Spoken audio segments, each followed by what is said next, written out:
नमस्कार, आप देख रहे हैं एक भारत वंचितों की आवाज और आपके साथ मैं हूं राम बाबू गौतम।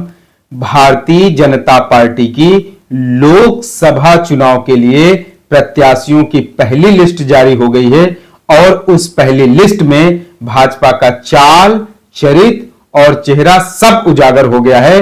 भारतीय जनता पार्टी जो दलितों और पिछड़ों का नाम लेती है और ओबीसी और दलितों के नाम पर जो सशक्तिकरण की बात करती है, जनता को जो गुमराह करती है, जनता को जो धोखा देती है, उसकी पूरी कलई खुलकर सामने आ गई है।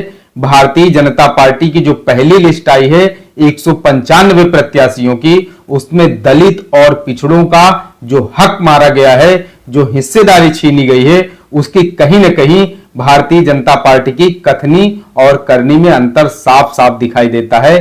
195 प्रत्याशियों की पहली लिस्ट जो जारी की गई है, उसमें सोचिए ओबीसी की आबादी के हिसाब से उनको प्रतिनिधित्व भी नहीं मिला है और दलितों को तो नाम मात्र का सिर्फ आरक्षित सीटों पर जगह दे दी गई है और सबसे ज्यादा सूची में समर्ण बिरादरी के लोग हैं। जी हां, भारतीय जनता पार्टी की जो पहली लिस्ट आई है उसमें समर्ण प्रत्याशियों की भरमार है। नरेंद्र मोदी जी जो छाती चौड़ी करके, सीना चौड़ा करके हर रैली जनसभा में कहते हैं कि वो ओबीसी हैं, पिछड़े वर्ग के हैं, पिछड़ी मां के बेटे हैं, लेकिन जब भारतीय जनता पार्टी की 2024 में लोकसभा चुनाव के लिए प्रत्याशियों की पहली लिस्ट जारी की गई तो उससे ओबीसी का नामो निशान गायब है। ओबीसी सिर्फ नाम मात्र के हैं।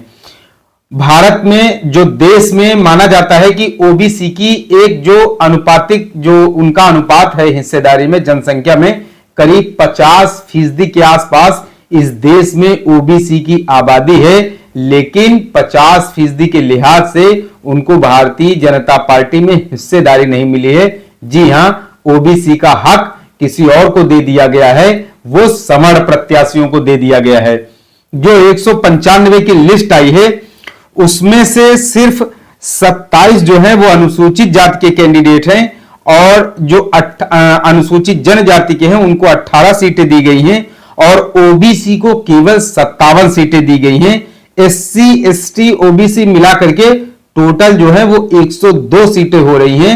मतलब एससी, एसटी, ओबीसी को 102 सीटें और इसके अलावा समर्ण बिरादरी के लोगों को 93 सीटें दी गई। सोचिए, एससी, एसटी, ओबीसी मिला करके करीब 85% के आसपास इनकी जनसंख्या होती है।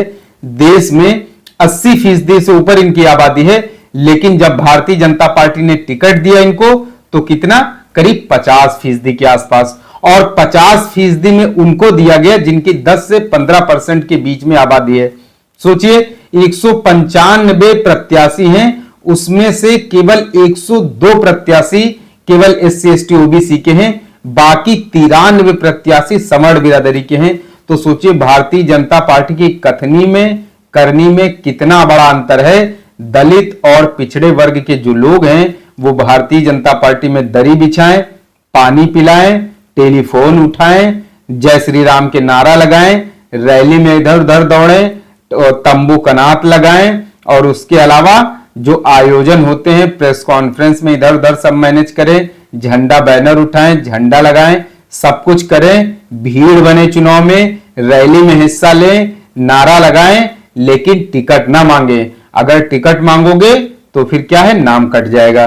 तो सोचिए, आप अंदाजा लगाइए कि भारतीय जनता पार्टी ने अपनी पहली लिस्ट में केवल 195 मतलब करीब 200 प्रत्याशियों की लिस्ट में सोचिए 102 प्रत्याशी एसटी, ओबीसी के मिला के उतार दिए और अकेले 93 करीब 100 करीब 50% अकेले समर्ण बिरादरी के लोगों को टिकट दिया गया है। तो इससे आप भारतीय जनता पार्टी की कथनी में और करनी में अंदाजा लगा सकते हैं। अब आइए, भारतीय जनता पार्टी जो दलितों का सशक्तिकरण की बात करती है, जो फर्जी दिखावा करती है, उसकी भी आप थोड़ा सा नजीर देख लीजिए कि उत्तर प्रदेश में जो अनुसूचित जाति की सीटें हैं वो 17 रिजर्व सीटें हैं। इनमें से नगीना, बुलंदशहर, हाथरस, आगरा, शाहजहांपुर, हरदोई, मिश्रिख, मोहनलालगंज, इटावा, जालौन, कौशाम्बी, बाराबंकी, बहराइच, बांसगांव, लालगंज, मछली शहर, रॉबर्ट्सगंज। तो सोचिए ये 17 अनुसूचित जाति के लिए उत्तर प्रदेश में रिजर्व सीटें हैं।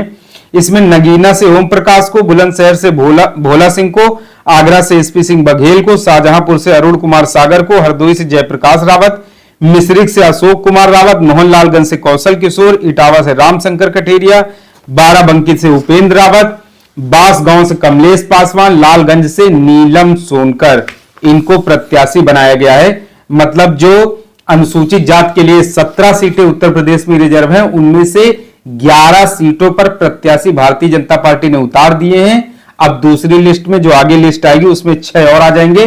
लेकिन सबसे बड़ा सवाल यही है कि केवल रिजर्व सीटों पर अनुसूचित जाति के लोगों को टिकट दिया गया है। तो अनुसूचित जाति के लोगों को केवल रिजर्व सीटों पर टिकट दिया गया है। सोचिए, अनुसूचित जाति के लोग अभी इतने आर्थिक रूप से मजबूत नहीं है, इतने सशक्त नहीं है। भारतीय जनता पार्टी की नजर में इतना उसके पास कोई अनुसूचित जाति का कोई और जिताऊ कैंडिडेट नहीं है जिसको कि सामान्य सीट पर लड़ाया जा सके। आप शुक्र मनाइए और आप धन्यवाद दीजिए, सुबह शाम नाम लीजिए बाबा साहब डॉक्टर अंबेडकर का। 24 घंटे में कम से कम 4 बार उनको जरूर याद कीजिए। अगर वो ना होते तो आज आप गाय चरा रहे होते, भैंस चरा रहे होते, दूध दूह रहे होते, झाड़ू लगा रहे होते, पोछा लगा रहे होते, बर्तन धुल रहे होते, हलवाई का काम कर रहे होते, इधर उधर मजदूरी कर रहे होते मनरेगा में।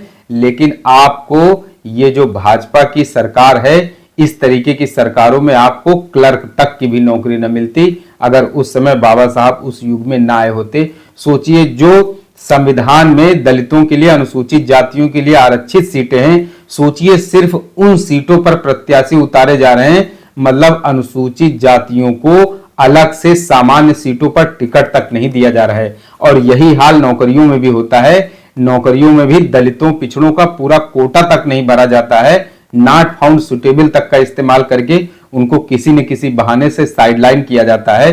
तो आप इसका अंदाजा इस बात से लगा लीजिए कि जब भारतीय जनता पार्टी की पहली लिस्ट आई है तो सिर्फ आरक्षित सीटों पर जो है वो अनुसूचित जाति के कैंडिडेट हैं। और उसके अलावा भारतीय जनता पार्टी को किसी सामान्य सीट पर, किसी जनरल सीट पर कोई दलित प्रत्याशी जो है वो मिला नहीं है कि उसको चुनाव लड़ाया जा सके। सोचिए, अगर आरक्षित सीटें ये ना होती तब क्या हाल होता। तब क्या भारतीय जनता पार्टी इन सीटों पर, या इस जैसी मानसिकता और सोच के लोग क्या दलितों को इस तरीके से इतनी सीटों पर लड़ने का मौका देते? आप यकीन मानिए, आपको चुनाव लड़ना तो भूल जाइए, आप लोकसभा सांसद बनना तो भूल जाइए, आपको प्रधानी भी नसीब नहीं होती। जिस तरीके की चीजें, जिस तरीके का माहौल क्रिएट किया जा रहा है, जिस तरीके का सिनेरियो क्रिएट किया जा रहा है। और ओबीसी का तो क्या ही कहना, आबादी 50% से ज्यादा, लेकिन टिकट बंटवारे में 40% भी हिस्सा नहीं मिला है। तो ओबीसी के दलितों को और जो अनुसूचित जनजाति के लोग हैं, देश की जो 80-85% आबादी है, इसको बहुत ज्यादा होशियार और सजग और जागरूक होने की जरूरत है कि देखिए भारतीय जनता पार्टी किस तरीके से आपको 85% से ज्यादा आबादी को 50% में भी सिमेट कर रख दे रही है। अब अभी आने वाले कुछ दिनों में और भी पार्टियों की लिस्ट आएगी, उसको देखा जाएगा। हालांकि अभी समाजवादी पार्टी की लिस्ट आई है। समाजवादी पार्टी की लिस्ट में जो लोकसभा, राज्यसभा को छोड़ दीजिए, जो लोकसभा प्रत्याशियों की सूची आई है उसमें पीडीए धरातल पर दिख रहा है। लेकिन आने वाले समय में कांग्रेस की, अभी बसपा की लिस्ट आनी बाकी है, देखते हैं उसमें क्या होता है। लेकिन फिलहाल भारतीय जनता पार्टी की जो पहली लिस्ट आई है, 543 कुल लोकसभा के सांसद हैं, 543 सीटों पर प्रत्याशी उतारने हैं। लेकिन भारतीय जनता पार्टी ने अपनी जो पहली लिस्ट है 195 की करीब 40% प्रत्याशी उतार दिए हैं। लेकिन आप सोचिए, पहली लिस्ट में दलित और पिछड़ों का क्या हाल हुआ है, क्या दुर्दशा हुई है। उनको जनसंख्या में उनकी जो हिस्सेदारी है, उनकी जो जनसंख्या है, उसके हिसाब से टिकट में उनको हिस्सेदारी नहीं मिली है। ये दलित और पिछड़ा समाज जो है 2024 के लोकसभा चुनाव को बहुत बारीकी से देख रहा है। इस बार लोग बहुत ज्यादा जागरूक और बहुत ज्यादा अवेयर हो गए हैं। बस चुनाव का इंतजार कर रहे हैं, चुनाव आ जाए किसी तरीके से, उसके बाद जनता चुनाव में जवाब देगी। तो आप देखिए किस तरीके से भारतीय जनता पार्टी में जो पहली लिस्ट आई है 195 की, उसमें दलित और पिछड़ों की कितने बड़े स्तर पर अनदेखी की गई है।